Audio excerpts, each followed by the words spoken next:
बिस्मिल्लाहिर्रहमानिर्रहीम। जवाब दो के साथ मैं हूं फ़रूख वड़ाइच। पाकिस्तान में आइनी तरामीम का चर्चा है। ये हो तो नहीं सकी, लेकिन हुकूमत के अज़ाइम है कि ये मंजूर होंगी। आइनी अदालत की बात हो रही है, इस पे सियासी पार्टियां क्या चाह रही हैं और पाकिस्तान तहरीक इंसाफ का इस सारे मामले में क्या मुस्तकबिल हो सकता है, वो जलसे कर रही हैं। तो आज के प्रोग्राम में कानूनी माहिरीन और सहाफ़ी तज्ज़ियाकार ये आपके सामने रखेंगे। आज मेरे साथ मौजूद हैं सीनियर सहाफ़ी तज्ज़ियाकार सुहेल बड़ाई साहब। सुहेल बड़ाई साहब, ये सबसे पहले तो पाकिस्तान तहरीक इंसाफ के जल्द से दोबारा से शुरू हुए, किस तरह से देखते हैं? ज़ाहिर है उनकी एक स्ट्रगल है कि उनके लीडर जो है इमरान खान वो जेल में है और वो ज़िंदा रखना चाहते हैं और पूरी सोसाइटी को और दुनिया भर को ये मैसेज देना चाहते हैं कि अगर उनका लीडर जेल में है तो वो कुछ ना कुछ कर रहे हैं, मूवमेंट कर रहे हैं, जलसे कर रहे हैं, मज़ामत कर रहे हैं। ये मकसद है उनका। इससे आप ख्याल में ये ठीक है, जलसे करने से इसके नताइज निकलेंगे? नताइज ना निकले फिर भी कम से कम एक अवेयरनेस होती है, एक मूवमेंट होती है। अगर वो डल हो जाएं तो और बिल्कुल घर में बैठे रहें तो वो भी ज़ाहिर है ना पार्टी के लिए अच्छा है ना लीडर के लिए अच्छा है। तो इस वक्त सिचुएशन क्या है? यानी इस्टेब्लिशमेंट के लिए कहीं नरमी आई है इस्टेब्लिशमेंट के? हाँ, खान साहब को लेके वो बात जिस तरह से कर रहे हैं, दरमियान में ख़बरें मुख्तलिफ हैं, क्या सिचुएशन है? नहीं, कोई तब्दीली नहीं आई। मुझे नहीं लगता कि कोई नरमी जो है वो पीटीआई के हवाले से कोई देखने में आई है। बल्कि ये जो तरामीम का मामला है और फिर अदालतों के अंदर जिस तरह से तकसीम हुई है, इससे तो ऐसे लगता है कि वो जो सियासी तकसीम थी वो एक आखिरी शक्ल में नमूदार हो गई है अदालतों में जाके। और जो एक आखिरी किला था जिसमें जाके तहरीक इंसाफ को पिछले कई सालों से इंसाफ मिल जाता था, मेरा ख़्याल है कि वो किला इस वक्त हुकूमत ये चाहती है कि वो भी फ़तह हो जाए। और अगर वो फ़तह हो गया तो तहरीक इंसाफ के लिए और ज़ाहिर है दूसरे human rights activities, political workers या इख्तलाफ करने वालों के लिए एक मुश्किल खड़ी हो जाएगी। तो आप तो ख़ुद सियासत के कानून के तालिब इल्म हैं। ये आइनी अदालत, इसका चर्चा भी है, बिलावल साहब कह रहे हैं ये मजबूरी भी है, ज़रूरी भी है। आप क्या समझते हैं कि वाकई पाकिस्तान में इसकी अदालत बनाने में तो मेरा ख्याल है कतन कोई हर्ज नहीं होनी चाहिए।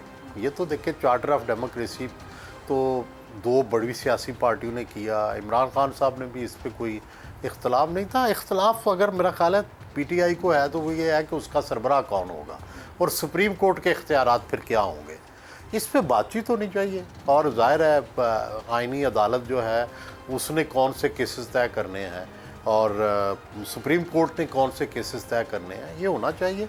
और अगर वाकई चारों सूबों के लोग उसमें बैठते हैं और एक वफाक की वो अदालत बनती है, क्योंकि पहले पंजाबी जजों पे हमेशा एतराज़ होता रहा है, चाहे वो भुट्टो की फांसी हो या असम्बलियों को तोड़ने के फ़ैसले हों, हमेशा छोटे सूबे एतराज़ करते रहे हैं। और अगर एक वफाक को अच्छा चलाना है तो उसमें चारों सूबों की नुमाइंदगी होनी चाहिए, सेनेट को भी मजबूत करना चाहिए, उसके लिए भी लेजिस्लेशन होनी चाहिए। और आपको पता ही है बलूचिस्तान के हालात हैं और तरह हैं, हर जगह लोग ये कह रहे हैं कि इख्तियार मिले।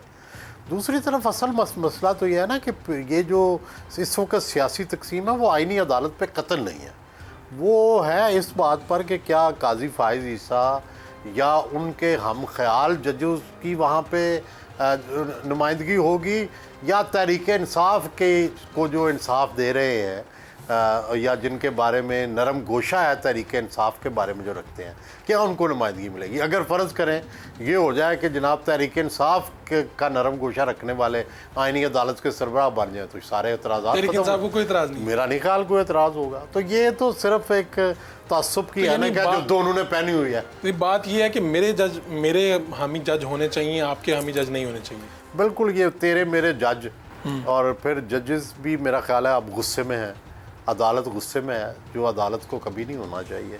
मेरा ख्याल है कि पहले काजी फाइज़ ईसा साहब बहुत अरसा तक बर्दाश्त करते रहे हैं और एक तरफ़ा तहरीक इंसाफ यही तो गलती करती है कि कोई साफ़ी हो, कोई जनरल हो, कोई जज हो, एक तरफ़ा उस पर हमला कर देती है कि ये अगर हमारा हामी नहीं है तो ज़रूर हमारा मुखालिफ है। और अल्टीमेटली वो उस बंदे को इतना ज़िच कर देते हैं कि उसके पास कोई चारा कार ही नहीं रहता कि वो अब काजी करे। हाँ, कि वो काजी फायज ईसा साहब अच्छे बात से गैर जानिबदार थे और वो इनको रिलीफ दे रहे थे, और मासवा एक फैसले के कि जो पार्टी को सिंबल नहीं दिया था, और उसके बारे में भी उनकी वजाहत आ चुकी है, और फिर इन्हें रिलीफ दे दिया सीटों में। लेकिन इसके बावजूद ये तुले रहे हैं। तो अब वो अभी ऐसे लगता है कि वो भी गुस्से में आ गए हैं, और उन्होंने भी फैसला कर लिया कि अगर इन्होंने मुझे नहीं मानना तो मैं फिर इनको नहीं मानता। और दूसरे जजेस जो हैं वो भी बजाय इसके कि अपने कोर्ट का डेकोरम रखें, अपने चीफ जस्टिस का भी ख्याल रखें, आपस में बैठें, सलाह मशवरा करें, दरवाजे बंद करें, वो सॉर्ट आउट करें, उन्होंने भी सुप्रीम कोर्ट का मजाक उड़ने दिया है और सारे मुल्क में सुप्रीम कोर्ट तकसीम हो जाएगी। प्रॉब्लम यह है कि इन दोनों चीज़ों में नुकसान किसका है? अवाम का। हमें जो थोड़ा बहुत फ़र्ज़ करें हम में से कोई हुकूमत का मुखालिफ है तो उसको थोड़ा बहुत इंसाफ मिल जाता था, और दूसरी तरफ प्रॉब्लम यह है कि अगर सब कुछ तरीके इंसाफ को मिल जाता है तो क्या मुल्क के अंदर कोई और दूसरा बंदा नहीं है, उसको कोई इंसाफ की ज़रूरत नहीं है, उसका कोई जज नहीं होना चाहिए, दूसरी कोई राय नहीं होनी चाहिए, ना कोई जर्नैल इनके ख़िलाफ़ होना चाहिए, ना कोई जज इनके ख़िलाफ़ होना चाहिए, ना कोई जर्नलिस्ट ख़िलाफ़ होना चाहिए। तो ये किस तरह का ये निज़ाम चाहते हैं? तो इस हम तो चाहते हैं कि तहरीक इंसाफ को भी इंसाफ मिले और उसके मुखालफों के लिए भी जगह हो, तब एक सोसाइटी बनती है। ये ख्याल कि जनाब तहरीक इंसाफ के सब मुखालिफ ख़त्म हो जाएं, ये भी मुमकिन नहीं है, और नून वाले ये समझे कि सारी तहरीक इंसाफ ख़त्म हो जाए, ये भी मुमकिन नहीं है। सोसाइटियाँ कभी इस तरह होती नहीं हैं। ये इलेक्शन एक्ट की बात हो गई, फिर चीफ जस्टिस को बाख्तियार बना दिया गया, तीसरे फ़र्द भी उन्होंने अपनी मर्ज़ी से शामिल किए। ये बात आपको कहाँ जाके रुकती नज़र आ रही? क्योंकि अभी तो ऐसा लगता है मेरा तो ख्याल है फैसला कुन जंग है कि ये अगले चंद दिनों में या इधर सफ़ीना या उधर सफ़ीना, डूबेंगे हम और सफ़ीना जो है या इधर जाएगा या उधर जाएगा। फैसले पे अमल दरामद होता नज़र नहीं है पाकिस्तान तहरीक इंसाफ को, ये नशिस्तें मिलेंगी। प्रॉब्लम ये होता है ना कि जहाँ आप मेरे से अगर ताकतवर हैं तो आप मेरी बात कहाँ मानेंगे, मैं चाहे अखलाकी तौर पर ठीक भी हूँ। दुनिया में अब पाकिस्तान जैसे मुल्क में अखलाकी हैसियत तो नहीं जीतती, जिसका वज़न ज़्यादा है, जिसकी ताकत ज़्यादा है वो जीतता है। ठीक है, अखलाकियात का फ़ैसला तारीख़ करेगी कि कौन अखलाकी तौर पर दुरुस्त था, लेकिन वक्ती तौर पर और इस वक्त हालात के तौर पे तो वही जीतेगा जिसके पास ताकत ज़्यादा है। और उससे क्या होगा कि सुप्रीम कोर्ट को नुकसान पहुंचेगा, आवाम को नुकसान पहुंचेगा। और दूसरी तरफ जो सुप्रीम कोर्ट कर रही है, ये क्या कर रही है कि ये पार्लियामेंट का मजाक उड़ा रही है। ये कह रही है कि हम आइन के अंदर भी अपनी मनमानी करेंगे। भाई किस तरह आपसे करेंगे? कहीं तो सरेंडर करें। आप वज़ीर आज़मों को निकाल चुके हैं, आप अस्पतालों के दौरे करने चल पड़े थे आपके एक चीफ जस्टिस, ठीक है, एक चीफ जस्टिस आपके डैम बनाने लग पड़े थे, एक जो थे वो रोज़ आईजी को बुला के बैठे रहते थे, रोज़ सारी कारोबार मुमलकत ही उन्होंने अपने सुप्रीम कोर्ट में मुंतकिल कर लिया था। तो आप भी तो कहीं रुके ना, कोई अम्बिशन की भी कोई हद होनी चाहिए। कोई आप जा तलबी सुप्रीम कोर्ट का काम नहीं है कि वो इक़्तिदार और जा और शोहरत इसमें मुब्तला हो जाए। ये तो इस वक्त तो साफ लग रहा है कि ये सुप्रीम कोर्ट के जजेस को ना इंसाफ से, ना जमहूरियत से, ना कॉन्स्टिट्यूशन से कोई तल्लक है। ये तो अपने अपने अज़ाइम पर कारबंद है। अब देखें उसका क्या असर होता है। ये इस्लामाबाद जलसा हुआ, गंडापुर साहब ने तकरीर की, इन जलसों के मैं आपने पहले भी कहा कि भाई ये एक्टिविटी के तौर पे देखा जाना चाहिए इसे, लेकिन इन तकारीर से, इन चीज़ों से नहीं, इससे तो पीटीआई को नुकसान हो रहा है। देखो जो ये जलसा था ना, जो पिंडी वाला, मैं समझता हूँ उससे पहले नून काफ़ी मुश्किल में चली गई थी और उनको ये ख़तरा पैदा हो गया था, पब्लिकली बयान देने पड़े थे उनको कि शायद तहरीक इंसाफ और कोई एस्टेब्लिशमेंट का राब्ता हो गया। लेकिन ख़ुद गंडापुर साहब और माशाल्लाह उनकी सारी टीम ने उस तासर को खुद पिंडी में ख़त्म कर दिया कि हम नहीं हैं जिनका कोई किसी से वास्ता होगा। तो बजाय इसके कि कोई सुलह की कोशिश करते, लड़ाई की कोशिश कर ली। तो ये तो अहमकाना इक़दाम था। इस पार्टी में जो बात करता है वो गद्दार कहलाता है, जो एस्टेब्लिशमेंट से बात करेगा, इस बातचीत की तरफ जाएगा। नहीं, वो तो उनके लीडर रोज़ कहते हैं ना जी हम बात करना चाहते हैं।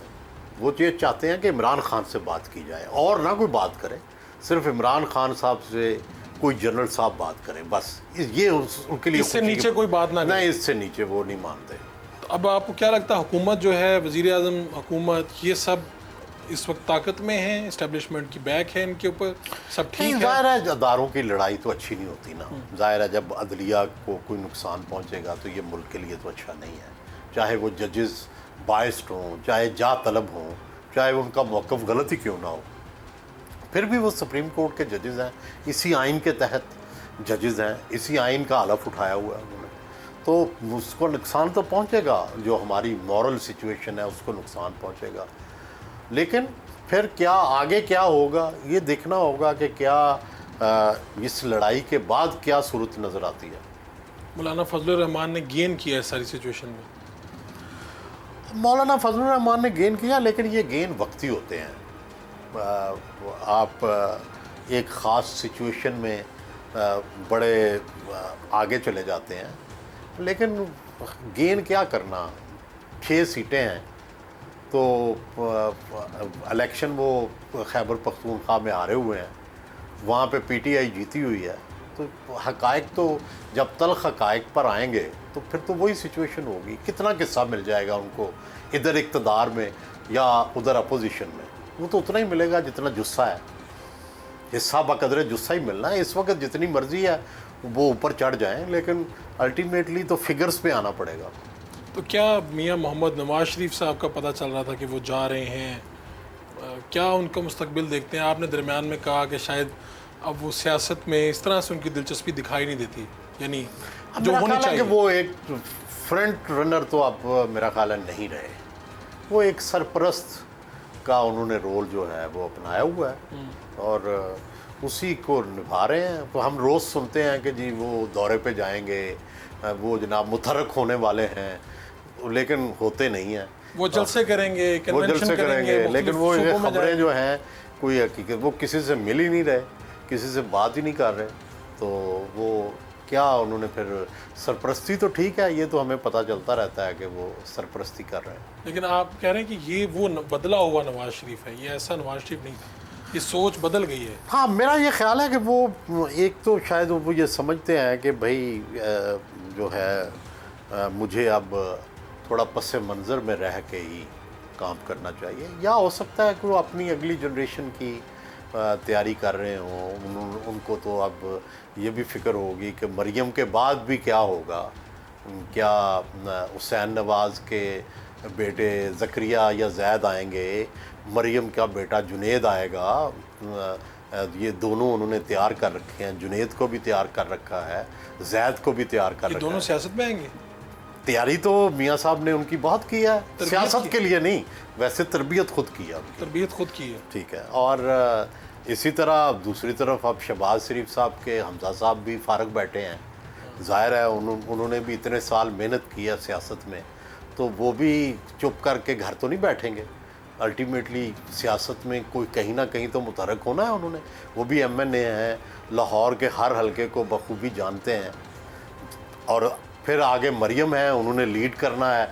मियाँ नवाज शरीफ तो ये फैसला कर चुके हैं कि अगली जो नस्ल है उसकी लीडर मरियम होंगी, और उनको वो रोल भी दे दिया है। अब वो इस रोल को क्या बाकियों को साथ लेके चलेंगी, किस तरह से निभाएंगी, उनसे अगली नस्ल कौन होगी, ये सारे भी फैसले मेरा ख्याल है मियाँ नवाज शरीफ ने करने हैं। अब पंजाब की वज़ीर आला के तौर पे आपको मरियम नवाज ने मुतमिन किया है परफॉर्मेंस वगैरह ने? देखिए एफर्ट हो रही है, लेकिन प्रॉब्लम ये है कि जिस तरह से कहते हैं ना कि कोई बहुत जल्दी रिजल्ट्स नहीं आते। तो कोई उन्होंने पहली तो एक पॉजिटिव बात तो उनकी सिर्फ ये देखी गई है कि कम से कम कोई स्कैंडल, कोई करप्शन का बड़ा वाक़या, कोई मिसमैनेजमेंट वो तो नहीं हुआ, वो नहीं सामने आया। तो लेकिन इसी तरह अगर उसकी दूसरी साइड देखी जाए तो जिस तरह स्पीड पहले नज़र आ रही थी निगरान दौर में, वो स्पीड भी नज़र नहीं आती। तो अब दोनों एंगल आप देख लें कि शायद वो कहें कि मैं ज़्यादा मजबूत बुनियादों पे चलाना चाह रही हूँ, मैं इतनी जल्दी में नहीं हूँ। और दूसरी तरफ लोग ये कहते हैं कि नहीं, जल्दी में होना चाहिए। The man in hurry, Shahbaz the man in hurry थे। और कंपैरिजन्स तो होते हैं, आप ना भी चाहें तो कंपैरिजन्स तो लोग करते हैं। और हुकूमत को सत्ते खैर है, ये पूरी मुद्दत पूरी करेगी। देखिए हमारे यहाँ तो जब तक इस्टेब्लिशमेंट आपके साथ है हुकूमतें चलती हैं। जिस दिन इस्टेब्लिशमेंट से नाराज़गी हो गई उस दिन सवाल शुरू हो इसी जाएगा। तरह बदकिस्मती यही है, होना नहीं ये चाहिए ना, ये हमारे लिए ये आइडियल सिचुएशन है, बट हकायक यही कहते हैं कि यहाँ आप पॉपुलर भी हों, नवाज शरीफ दो तिहाई अक्सरियत के हामिल थे, जुल्फ़िकार अली भुट्टो 3 तिहाई से भी ज़्यादा के हामिल थे, और पता भी नहीं चला उनकी हुकूमतों को किस तरह ख़ात्मा किया गया, नवाज शरीफ का किस तरह ख़ात्मा किया गया। इमरान खान की हुकूमत भी अपनी तरफ से बड़ी मजबूत थी, एस्टेब्लिशमेंट की साथी थी, आपने जाते देखा। फिर उस वक्त अदालतों के तेवर भी बदल जाते हैं, उस वक्त एस्टेब्लिशमेंट के तेवर भी बदल जाते हैं, मुल्क के हालात भी ख़राब हो जाते हैं। तो जब तक वो साथ है तब तक हुकूमत ठीक है। बहुत शुक्रिया आपका सुहेल बड़ाई साहब। एक शॉर्ट कमर्शियल ब्रेक लेंगे, ब्रेक से वापस आएंगे तो आईनी तरामीम के ऊपर कानूनी माहिरीन से भी बात करेंगे। एक शॉर्ट कमर्शियल ब्रेक। हमारे साथ मौजूद है असद मंजूर भट्ट साहब, सदर Lahore high court bar association. आईनी तरामीम क्या है और इसको वकला किस नज़र से देख रहे हैं, ये सारी बात इनसे पूछते हैं। भट्ट साहब, क्या मसाइल हैं इन आईनी तरामीम से, वकला क्या सोच रहे हैं इनके बारे में? देखें, आइनी तरमीम बजाय ख़ुद कोई प्रॉब्लम नहीं है, इस पर ओपन डिबेट होती, लोगों की राय मांगी जाती, इस पर रेफरेंडम टाइप होता, एतमाद में लिया जाता, तो शायद इस पर बहुत सारी ऐसी हैं जो होने वाली भी हैं और शायद वो एक्सेप्टेबल भी होती।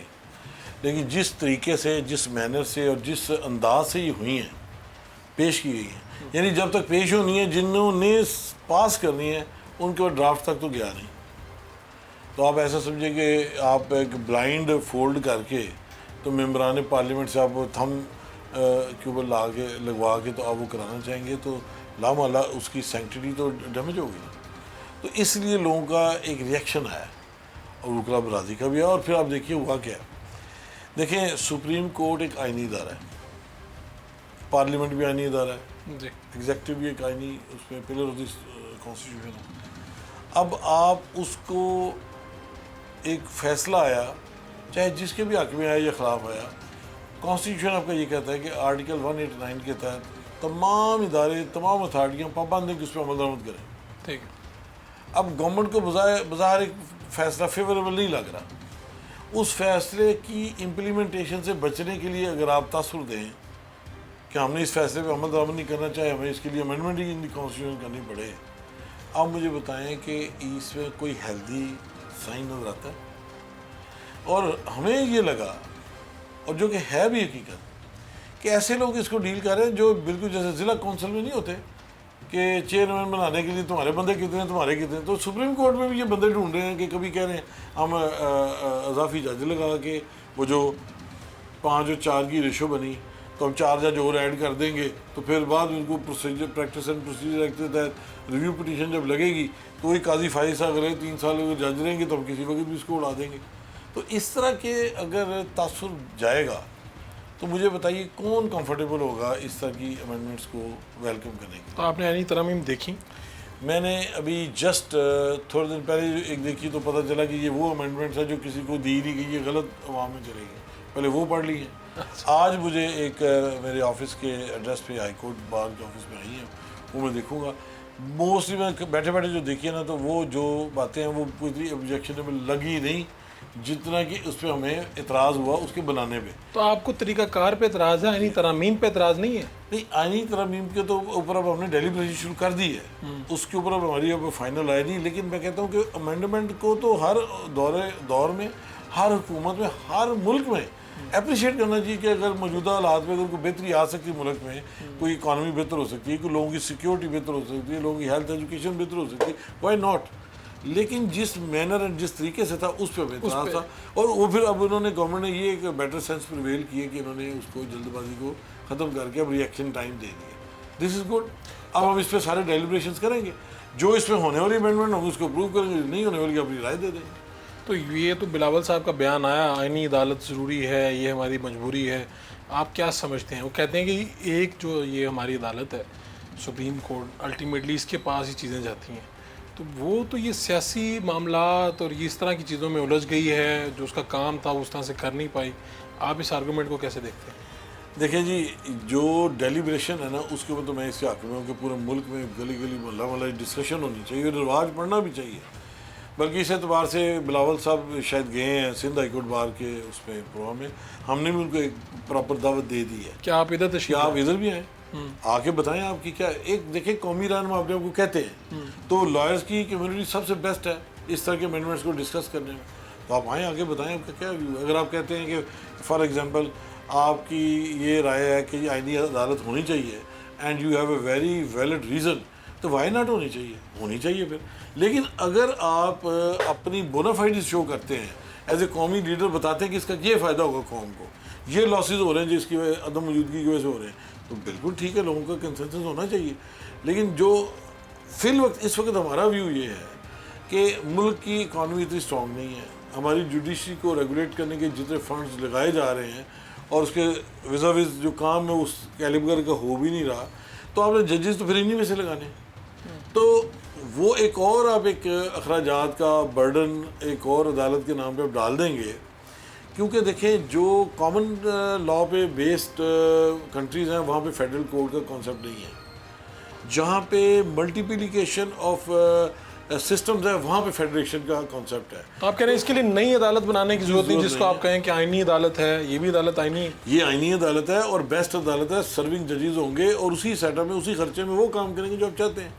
तो अगर किसी केस में इदारे की तरफ से चीज़ नहीं आ रही दोनों फ्रीकैन में से, तो उस पर जज क्या कर सकता है? यानी 12, 13, 14 साल के केस लगा रहे, कोई जिसको इंसाफ मिलना है वो फोत हो जाए, तो ऐसे में क्या होना चाहिए? अदालत का कनेक्ट क्या होना चाहिए? बिल्कुल ठीक है। आप अगर 25 करोड़ अवाम है तो 25 करोड़ जज तो नहीं लगाएंगे, अगर कोई प्रोपोर्शनेट तो होगा ना। तो इस पे एनालिसिस करें, सर्वे के सिस्टम मौजूद हैं कि आपको पाकिस्तान की बैकग्राउंड में कितने जज चाहिए। ये pendency is no solution to appoint few जजेस। मैं कहता हूँ सुप्रीम कोर्ट में जज वैसे ही जाके काम करें, काबिल नहीं रहते, सिर्फ ओपिनियन दे सकते हैं। जज अगर नीचे लगाने तो यहाँ तो 700 की डेफिशिएंसी है, वो अब सिविल जजेस लगा नहीं रहे जहाँ आम आवाम जाती है। नीचे वाली कोर्ट्स में ज़रूरत है जहाँ जी, वहाँ पे 700 की डेफिशिएंसी है। ये वैकेंसीज निकालते हैं 300 की तो भर्ती करते हैं 10। तो ये देखे ना जिस लेवल पे ज़रूरत है अगर जजेस की, तो वो तो लोअर लेवल पे है। कितने लोग आते हैं जो सुप्रीम कोर्ट तक जाते हैं? मेरा ख्याल है कि 100 केस अगर आता है तो शायद 2 नहीं तो 3 केस सुप्रीम कोर्ट को अफोर्ड ही को नहीं कर सकता उतने तक। तो अब मैं जो समझा हूँ वो ये है कि Lahore high court bar association ये कह रही है कि आप लोग आएँ हमारे पास आके ये बताएं कि आईनी तरमीम क्या है, इस पर बहस करते हैं, अगर हमें ये ठीक लगी तो हम इसमें आपके साथ चलेंगे। देखिए जी, हमने तो मुल्क की मुफाद देखना है। जो वकला का प्लेटफॉर्म है ये नॉन पॉलिटिकल इसलिए कहा जाता है कि हम समझते हैं कि डेमोक्रेटिक कंट्री में जिन्होंने जनरल पॉलिटिक्स करनी है वो लॉयर्स अपनी जनरल पॉलिटिक्स करें, जो वकला की पॉलिटिक्स करें वो किसी एक स्पेसिफिक पार्टी की पॉलिटिक्स ना करें, वो लॉयर्स की पॉलिटिक्स करें, कॉन्स्टिट्यूशन की पॉलिटिक्स करें, मुल्क की करें और कानून और आइन की बालादस्ती की बात करें। तो अगर बिलावल साहब की ओपिनियन हमें सूट करती है, हम लोगों का कंसेंसस बन जाता है, तो वाई नॉट हम उसकी क्यों ना सपोर्ट करें। तो आपने फिर वज़ीर कानून को भी दावतनामा भिजवा दिया होगा? सबको भेजा है। हमने कहा जी कि सब आएँ, ये ओपन फोरम है, आपका अपना फोरम है। बल्कि जो वज़ीर कानून है वो तो लाइफ मेंबर है हमारे, आपके आज़म नज़ीर तार साहब। जी बिल्कुल, ही इज़ ऑलवेज वेलकम, क्यों ना कि आएँ और आके अपना मुद्दा बयान करें यहाँ पे। बिल्कुल ठीक है।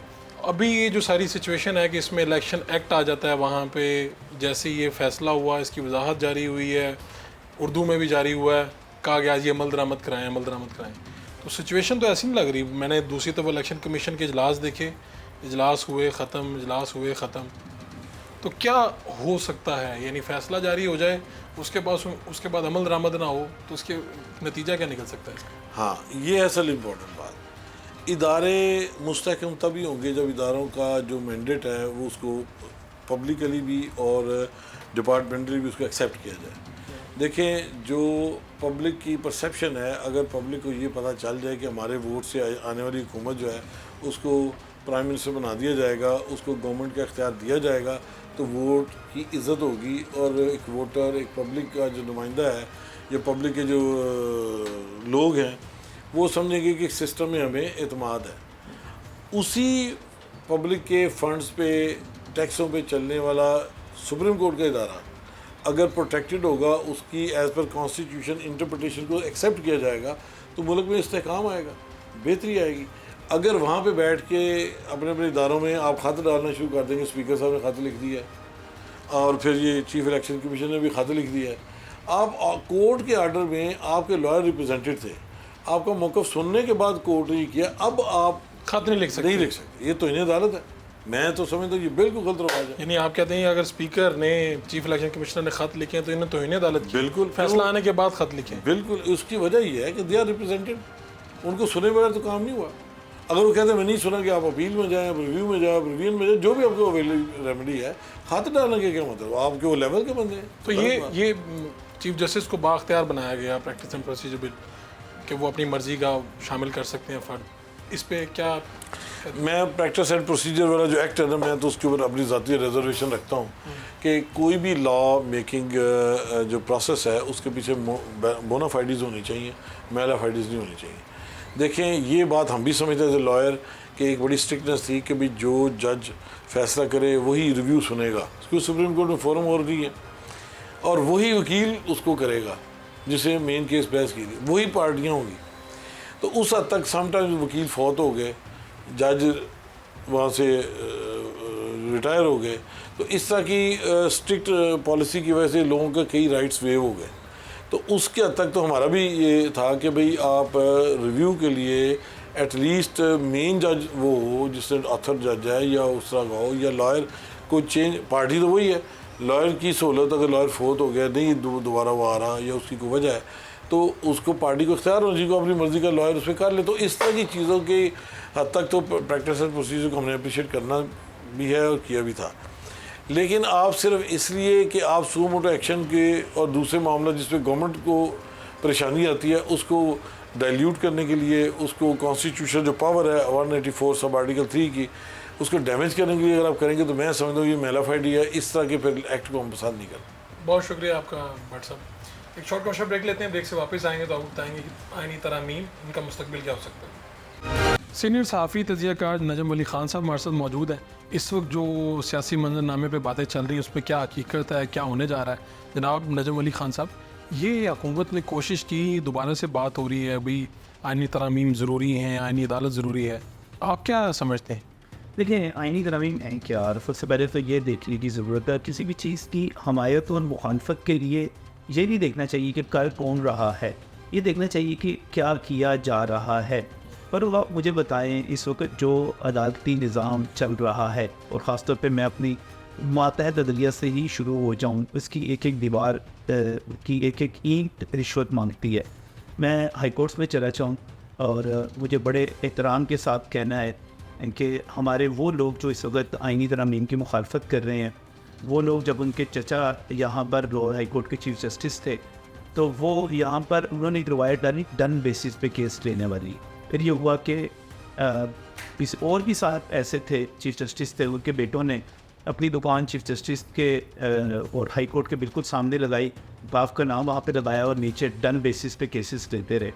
डन बेसिस से मुराद क्या है? डन बेसिस पे एक बड़ी बुरी रवायत शुरू हो गई है कि वकला हजरात क्लाइंट से केस लेते हैं कि आपका फैसला ये आएगा, हमारे साथ मुको और जज दिन साढ़े नाल मुक जाओ। तो डन बेसिस की बहुत बड़ी रवायत आ चुकी है हमारे अंदर, यानी मैं करप्शन की और बुराई की आपको सूरत बता रहा हूँ। फिर उसके बाद आप एपलेट कोर्ट्स में ऊपर चले जाएँ, सुप्रीम कोर्ट में चले जाएँ, हर साल हज़ारों मुकदमात का इजाफा हो रहा है। ऐसे में जब हमारे जज हजरात बसात एहतराम में कहूँगा कि वो बैठ के रोज़ाना सियासी मुकदमात सुनते हैं, हमारे बड़े बड़े जज हजरात मुल्ज़मान का बैठ के इंतज़ार करते हैं और उनको देख के गुड टू सी यू कहते हैं, तो ये सारा कुछ कहीं ना कहीं तो जाके रोकना है। हमने अपनी जज हजरात को बड़े बड़े हीरो बना दिया हुआ है, वो ठंडे कमरों में बैठ के बड़ी बड़ी स्टेटमेंट्स देते हैं, अगले रोज़ सियासतदानों के उतने बड़े बयानात अखबारात में मौजूद नहीं होते, टीवी स्क्रीन पर टिकट्स की सूरत में ब्रेकिंग न्यूज़ पे नहीं होते जितने हमारे जज हजरात के चल रहे होते। सर हमने बना क्या दिया हुआ, हमें बहरहाल एक आईनी अदालत की ज़रूरत है। ये कॉन्स्टिट्यूशनल इश्यूज एक तरफ आ जाएँ, सिविल फौजदारी मुकदमात एक तरफ हो जाए, यार उस बंदे का क्या कसूर है, फ़र्क उस बंदे का जिसने आज से कई साल पहले वो जेल में बैठा हुआ था, उसको सजाए मौत हुई भी थी, उसने अपील दायर की भी थी, उसकी अपील नहीं लग रही थी, और जब उसकी अपील लगी और उसको बरी करने का हुक्म दिया गया तो पता चला वो तो मर चुका था 5-6 साल पहले। तो क्यों नहीं होना चाहिए, ये इस्लाहात आनी चाहिए, आप कह रहे हैं कि तादाद में इजाफा होना चाहिए, ठीक है, जजों की तादाद में इजाफा होना चाहिए, कोई जो बाकी इस्लाहात लाई जा रही है कि 1 महीने के अंदर आप फैसला करें। ये बात है कि आपके बरसा बरस यहाँ पर मुकदमा चलते रहते हैं, दादा से लेके पोता तक जो है वो उसकी पेशियाँ भुगतते रहते हैं। तो मैं समझता हूँ कि इस चीज़ से कतई नज़र कि आप का मुहालम किसके हैं, आपको चीज़ों को बेहतर करना होगा और पाकिस्तान का अदालती निज़ाम बेहतर होगा तो ये चीज़ें बेहतर होंगी, ये पाकिस्तान चलेगा। तो क्या वजह है कि आपको जो बात समझ में आ रही है, ये बहुत से लोगों को समझ में आ रही है, एक बहुत बड़ा तबका इसकी मुखालिफत दुश्मनी एक दूसरे की दुश्मनी। मतलब बहुत सारे लोगों को काजी फायद ईसा जैसे बहादुर जज की जो टंट किया, जब उस पर इल्ज़ाम लगाए गए तो उसने कहा मैं सफाई दूंगा। वो इमरान खान साहब की, वो बाजवा साहब की, जो भी जो उसके पीछे उनकी आमरीन के सामने टट गया। उन्होंने कहा मैं सफाई दूंगा और मैं क्लियर करूँगा। बहुत सारे लोग ऐसे हैं जिनको काजी फायद ईसा की शक्ल पसंद नहीं है। वो चाहते हैं कि भाई अगर कोई आईनी अदालत बनती है तो काजी फायद ईसा उसके चीफ जस्टिस ना हो, वो वहाँ पर मौजूद ना हो। मसला सिर्फ काजी फायद ईसा की मुखालफत का है और ये मुखालफत सिर्फ और सिर्फ यहाँ से शुरू नहीं हो रही, बल्कि ये मुखालफत उससे बहुत पीछे तक है। ये मुखालफत उस वक्त थी जब मखसूस नशिस्तों का केस का फैसला आया था, क्योंकि उसके नतीजे में पता था कि अगर हुकूमत के पास 2/3 अक्सरियत आ जाएगी, वो 2/3 अक्सरियत लीड करेंगी आईनी तरमीम की तरफ, और वह आईनी तरमीम और अदालती इस्लाहात के नतीजे में एक आईनी कोड बनेगी और काजी फायद ईसा जैसा बहादुर, आइन पसंद, जुर्ममंद बंदा वहाँ पर बैठा हुआ होगा, वो लोगों को कबूल नहीं। तो क्या वजह है कि काजी फायद ईसा साहब का नाम लिया जा रहा है कि आईनी अदालत में वही जाएंगे? देखिए अभी तक तो ये सारी परसेप्शंस है ना, ये खौफ हैं जो अब तक आपके बोल रहे हैं, जो सामने आ रहे हैं। फाइनल तो कुछ भी नहीं है, अभी तो आईनी अदालत बनी नहीं, अभी तो आईनी तरमीम हुई नहीं, अभी आईनी अदालत बनी नहीं, अभी उसके चीफ जस्टिस का तकर्रर हुआ नहीं। लेकिन चूंकि हमें खौफ है कि काजी फायद ईसा ना वहाँ पर आकर बैठ जाए और वो कॉन्स्टिट्यूशन का दिफा ना करें। और मुझे बड़ा अफसोस हुआ कि हम मुखालफत में कहाँ तक चले जाते हैं। मैंने जवेद हाशमी साहब का ट्विटर अकाउंट देखा और वहाँ पर उन्होंने तोहमत लगाई काजी फायद ईसा के वालिद के ऊपर कि उन्होंने कायदे आज़म को ज़ियारत बुला लिया था और ज़ियारत बुलाने की वजह से उनकी डेथ हो गई। यार हम किस हद तक गिरेंगे, कहाँ तक जाएंगे, सियासी मफादात के लिए किस हद तक नीचे जाएंगे, क्या करेंगे हम यहाँ पर उस अदलिया के मुहाफ़िज़ बन के बैठे हुए हैं फ़ारूक साहब, जहाँ पर इंसाफ नहीं मिल रहा, जो दुनिया की अदालती निज़ाम की सबसे निचली डिग्री कैटेगरी में फॉल करती है, हम उसके मुहाफ़िज़ बन के बैठे हुए हैं। हम उसके मुहाफ़िज़ बन के बैठे हुए हैं जहाँ पर लोगों को इंसाफ के हवाले से आम आदमी को मुश्किलात का सामना है। मैं ज़ाती तौर पे जस्टिस मंसूर अली शाह साहब का बहुत बड़ा फ़ैन बहुत पहले से था, और उन्होंने जो कुछ लाहौर हाई कोर्ट में किया, मैं इसके अलावा के ऊपर बातें क्या की जाती है इससे हटकर उन्होंने बहुत आसानियाँ पैदा की। उन्होंने क्लाइंट्स के लिए आसानियाँ पैदा की, वो क्लर नहीं की। अब आपको समात होती है, अब आपको पैसे दे के पता नहीं करना पड़ता कि कौन सा केस कहाँ पे लगा हुआ है, मैसेज आ जाता है। मैं समझता था कि जस्टिस मंसूर अली शाह जो हैं वो बहुत ही प्रोग्रेसिव जज हैं। मैं समझता था कि वो बहुत ही अदलिया को बहुत आसानी और बेहतरी लाने की तरफ लाएंगे। अल्लाह करे मेरी तोक़्वा जो उनसे थी। मैंने इसलिए आपको बड़े मज़े की बात बताऊँ, जब कोई उनके बारे में बात नहीं करता था, मैंने उनके हाथ में प्रोग्राम किया था। वो लाहौर हाई कोर्ट के चीफ जस्टिस थे, जब वो IT का सारा सिस्टम लेकर आ रहे थे, जिल्दत ला रहे थे। मेरी अभी भी तवक्कुआ था, अल्लाह करे चीज़ें भी। ठीक है, सियासी मंजरनामे की बात करते हैं। PTI के जलसा हुआ, आप लाहौर में थे? जी लाहौर में। तो फिर आप उस दिन निकले बाहर कहीं पे गए? हाँ तो वो ट्रैफिक वगैरह जैम हो गई क्योंकि वहाँ पे तो बहुत ज़्यादा बड़ी तादाद है, आपको बड़ी दुश्वारी हो गई? देखिए एक बड़ी प्रैक्टिकल सी बात है, और इनके कोई भी सियासी जमात जिसकी तंजीम टूटी टूटी हो, जिसके सदर का पता ना चल रहा हो कहाँ पर है, जिसके जनरल सेक्रेटरी का पता ना चल रहा हो, जो भागी फिर रहे हो, जिन पर मुकदमात में वो कभी भी ना जुलूस निकाल सकते हैं, ना वो चीज़ों को सामने ला सकते हैं। तो मैं समझता हूँ ये लोग जो पहुँच गए थे, ये बड़ी उनकी कामयाबी थी, उस पर एक को इत्तेफाक करना चाहिए था। लेकिन एक चीज़ ज़रूर पाकिस्तान तहरीक इंसाफ को सोचना होगी कि उन्होंने संजानी में जलसा किया, या उन्होंने लाहौर की काना की वाशी वट्टी में जलसा किया, या वो अब रावलपिंडी में जलसा करने जा रहे हैं। ये जलसे उनको फ़ायदा क्या दे रहे हैं? फ़ायदा नहीं दे रहे। इस कोई क्या है, यानी हुकूमत क्या इन जलसों से डर रही है? नहीं, अब इसे मजाक उड़ाए जा रहे हैं। क्या इसकी वजह से हिकमत अमली में कोई तब्दीली आ रही है? हुकूमत की कोई तब्दीली नहीं आ रही। लेकिन मोरल तो आपको होता है ना, कारकुनान का एक एक्टिविटी करते हैं। देखिए आप जलसे पे लगवाते हैं मुख्तलिफ शहरों से। अब अली अमीन गरडापुर अपने पूरे जो है सरकारी मुलाजमीन को वहाँ से लेकर यहाँ पर आए, क्या फ़ायदा क्या हुआ इससे? जो तकरीरें आपने करनी है, खैर अली अमीन गरडापुर ने यहाँ पर तो जो तकरीर की नहीं, इससे पहले जो तकरीर की थी, आप मुझे बताएं कि क्या उसने पाकिस्तान तहरीक इंसाफ को सियासी फ़ायदा दिया या नुकसान दिया? और ठीक ठाक सबका नुकसान दिया।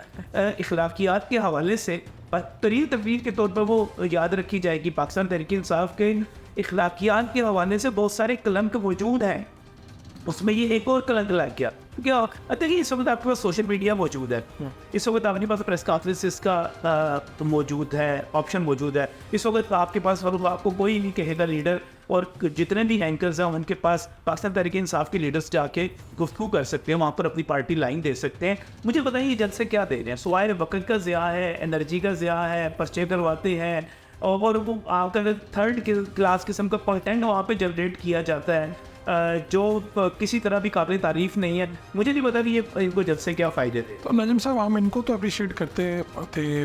मुस्लिम लीग, पीपल्स पार्टी जब इनकी क़यादत जिला वतन या क़याद होती थी और कोई यहाँ पर लाहौर में जलसा या गैदरिंग करता था, तो हम अप्रिशिएट करते थे कि इस तंग माहौल में, घुटनज़दा माहौल में किसी ने कुछ किया है। हम इनको तो करने चाहिए जब आपको उनका कोई फ़ायदा नज़र आ रहा हो। अब कोई इलेक्शन होने वाले हों, आपने अपनी ताकत ज़ाहिर करनी हो, लोगों को मोबिलाइज़ करना हो, ऐसे में जब एक सिस्टम चल रहा है और आपको देखें वो बात 1000 मरतबा कहते रहें कि जब हुकूमत ख़त्म होने वाली है और खान साहब बाहर आने वाले हैं, ना हुकूमत ख़त्म होने वाली है ना खान साहब बाहर आने वाले हैं। ऐसी कोई तब्दीली आपको नज़र भी नहीं आ रही कोई, बल्कि मुझे लगता है कि शायद यकम तारीख के बाद ज़्यादा मुश्किल पैदा हो जाएगी पाकिस्तान तहरीक इंसाफ के पाकिस्तान तहरीक इंसाफ के लिए अक्टूबर से। तो बहुत से लोग तो देख रहे हैं कि ऊपर तब्दीलियाँ आई हैं, इदारे में कोई बड़ी तब्दीली हुई है जिसके बाद शायद नताइज बदल जाएंगे, हालात बदल जाएंगे, प्रेशर आ रहा है, जलसे हो रहे हैं। फर्क कहते हैं हाथ में को आरसी किया और पढ़े लिखे को फांसी किया, लगे पता जाएगा ये घोड़ा और ये घोड़े का मैदान अभी पता चल जाएगा ना कि पाकिस्तान तहरीक इंसाफ।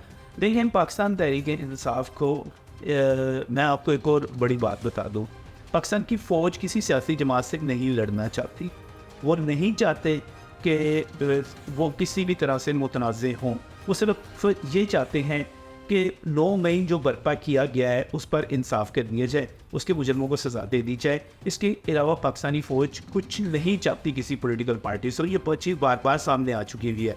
ये लोग जो इससे पहले जनरल बाजवा साहब के दौर में ब्रिगेडियर लेवल पे, सेक्टर कमांडर्स की लेवल पर ये फैसला हो चुका है कि पाकिस्तान की फ़ौज सियासत में इंटरफेयर नहीं करेगी, और ये उसी फैसले का नतीजा था कि जब MQM और बाकी तमाम जमातों को ये कहा गया कि आपने अपने पॉलिटिकल फैसले खुद करने हैं, जैसे ही उनके ऊपर से छड़ी हटी, वो खान साहब का साथ छोड़कर उस वक्त जो एक पॉलिटिकल ट्राइका थी बहुत बड़ी, शहबाज शरीफ थे, उसमें आसिफ जरदारी थे, मौलाना वज़ीर रहमान थे, वो किधर आ गए? वो उनके साथ आ गए। तो ये फ़ौज के सियासत से ये निकलने के बाद ये सारा कुछ हुआ। इसी के नतीजे में खान साहब ने और PTI ने न्यूट्रल को जानवर कहा और कहा कि न्यूट्रल होना तो कुछ होता ही नहीं है, न्यूट्रल क्यों रहते हो? हालांकि पाकिस्तान का आइन कहते हैं फ़ौज ने न्यूट्रल रहना है। लेकिन दूसरी तरफ तो वो बैठे हैं, वो आज भी बयान आया कि भाई गैंग ऑफ 3 है, एक्सटेंशन की चाहिए सबको, चीफ इलेक्शन कमिश्नर हो, चीफ जस्टिस हो। बिल्कुल ज़्यादा चीज़ है, और क्यों नहीं चाहिए? अगर आप खुद एक कानून बना के जाते हैं कि आर्मी चीफ को एक्सटेंशन दे दी जाए, और आपके दौर में पहली मरतबा पाकिस्तान की तारीख में एक्सटेंशन देने के लिए उसको आप आइनी, कानूनी, इखलाकी, सियासी एक सपोर्ट देते हैं, तो अब आपको क्या तकलीफ है? अब क्या मसला है? तो आप कह रहे हैं ये आइनी और कानूनी सी चीज़ है, अगर किसी को भी एक्सटेंशन मिले तो ये साहब आइन कानूनी बना के गए हैं। अगर वो ना बना कर गए होते तो इससे पहले आप तनकीद करते हैं मियां नवाज शरीफ पर, मियां नवाज शरीफ ने किसी आर्मी चीफ को एक्सटेंशन दी नहीं दी, और अगर वो जनरल राहील शरीफ को एक्सटेंशन दे देते तो ये बहुत सारे मामला जो थे वो कहा जाता है कि वो ना होते। उन्होंने असूल के ऊपर डटे रहे। अच्छा, अब तो वो असूल ही नहीं है, अब तो आपका कानून कहता है, आपका पार्लियामेंट का बनाया हुआ कानून कहता है, और उस वक्त अक्सरियत इमरान खान साहब के पास थी ना। आपने जो कानून बना दिया, आज इनका मसला यही है, वो जो हमारे दोस्त रज़ी दादा कहते हैं ना कि ये जो कुछ खुद कर रहे होते हैं उस पर दूसरों को तनकीद कर रहे होते हैं, जो गुनाह और कर रहे होते हैं उसका अंजाम दूसरों पर डाल रहे होते हैं, करके आप खुद कह रहे हैं ये सारा कुछ, और कह रहे हैं कि जहाँ एक्सटेंशन फला एक्सटेंशन ले लेगा, फला एक्सटेंशन ले लेगा, तो भाई अपने दौर में कानून ना बना दे। तो आपके ख्याल में पॉलिटिकल एनालिस्ट के तौर पे आप देखते हैं कि कोई जमात भी इस वक्त पाकिस्तान में जलसे करने का या ये पावर ज़रूरत नहीं है, ज़रूरत नहीं है, ज़रूरत नहीं है। तो कहा जाता है कि जी फलां कर सकते हैं, तवानाई का ज़िया है। आप इमरान खान साहब समझते हैं कि इन जलसों के ज़रिए वो फ़ौज को दबाव में लाने में कामयाब हो जाएंगे, और आप यकीन कीजिए जो जिस किस्म के जलसे हो रहे हैं उस पर लोगों के हाथ से निकल रहे हैं कि यार ये क्या कर क्या रहे हो। अभी लाहौर में बड़ी मज़ाहत और बड़े सारी लाहौर का जलसा ये कर देगा और लाहौर का जलसा वो कर देगा। एक ऐसा चल गया स्टेज के ऊपर और जाके उसने जाके लाइटें बंद की और सारे चुप के नीचे उतर गए। ये पे आया इनकलाब इनका सारे का सारा। तो मेरा ख्याल है कि आपको असूलों की सियासत करनी चाहिए और इस वक्त ताकत की सियासत नहीं चलेगी, वो किसी दौर में भी उस तरह नहीं चलती। बल्कि मेरा ख्याल है कि पाकिस्तान की सियासी जमातें जब तक खुद अपने अंदर जमहूरियत नहीं लाएंगी वो जमहूरियत के नाम पे कोई मुकदमा भी नहीं जीत सकेगी। पाकिस्तान की हुकूमत, मौजूदा हुकूमत जो है ये मजबूत नज़र आती है आपको, बिल्कुल अपने पाँव पर खड़ी नज़र आती है? मैं आपको एक हिस्ट्री में आपको एक चीज़ बताऊं कि इस वक्त इस हुकूमत के अलावा कोई ऑप्शन नहीं है, कोई तरीक़ाकार नहीं है कि जिसके ज़रिए आप मुल्क को आगे चला सकते हैं। सिर्फ एक तरीक़ाकार है कि फिर माशाअल्लाह लग जाए, और वो नहीं लगना। इस वक्त सूरत हाल ये है फ़रूक कि परवेज़ मुशर्रफ ने जो असम्बली बनाई उसने अपनी मुद्दत पूरी की। उसके बाद जो अगली असम्बली बनी पाकिस्तान पीपल्स पार्टी की हुकूमत आई, उसने अपनी मुद्दत पूरी की। उसके बाद एक और असम्बली आई जिसमें मियां नवाज शरीफ पहले वज़ीर आज़म थे, फिर शाहिद खाकान अब्बासी हुए, उसने अपनी मुद्दत पूरी की। उसके बाद एक और असम्बली आई जिसमें इमरान खान साहब प्राइम मिनिस्टर थे और उसके बाद शहबाज शरीफ प्राइम मिनिस्टर बने, उसने अपनी मुद्दत पूरी की। तो असम्बलियाँ अपनी मुद्दत पूरी करेंगी, असम्बलियाँ भी अपनी मुद्दत पूरी करेंगी और प्राइम मिनिस्टर के लिए फ़िलहाल और दूर दूर तक अभी कोई मुतबादल इम्कान मौजूद ही। तो ये पहले प्राइम मिनिस्टर हैं जो 5 साल पूरे करेंगे? ये पहले प्राइम मिनिस्टर हैं जो एक मुद्दत पूरी होने के बाद इंतखाबात के बाद दोबारा प्राइम मिनिस्टर बने हैं। पर बहुत सारे लोग शहबाज शरीफ को अंडरमाइन करते हैं, अंडर एस्टिमेट करते हैं। शहबाज शरीफ को समझ जाओ, शहबाज शरीफ बहुत खौफनाक चीज़ है। ये जो लोग कहते हैं ना कि शहबाज शरीफ मुफाहमत की बात करता है और शहबाज शरीफ जनाब ये तो किसी से लड़ता ही नहीं है और ये तो ऐसे करता है, ये तो वैसे करता है। शहबाज शरीफ वो बनता है जिसने अपने भाई को अपने भाई को कोर्ट जेल से निकाला, अपनी भतीजी को अडियाला जेल से निकाला, जाती उमरा और लंदन पहुंचाया। ये वो शख्स है जिसने पाकिस्तान में बहुत बड़ा इनकलाब बर्पा करते हुए वो बंदे जो कि फ़ौज की बैक के साथ ये समझ रहे थे, जनरल फैज़ की बैक के साथ ये समझ रहे थे कि अगले 10 साल में इनके ये तो सदारती निज़ाम ले आएंगे, उस शख्स को ईवान वज़ीर आज़म से निकाला और जेल तक पहुंचाया। खुद जेलों से निकला और खुद वो ईवान वज़ीर आज़म तक पहुंचा। ये वो शख्स है जिसने पाकिस्तान को डिफ़ॉल्ट से बचाया। इतना बड़ा कारनामा है ये, कभी आप इसके बारे में सोचिएगा। ये शहबाज शरीफ को अंडर एस्टिमेट कर रहे हैं। शहबाज शरीफ तो बता देगा इनको कि वो चीज़ क्या है। बहुत शुक्रिया आपका नजम अली खान साहब।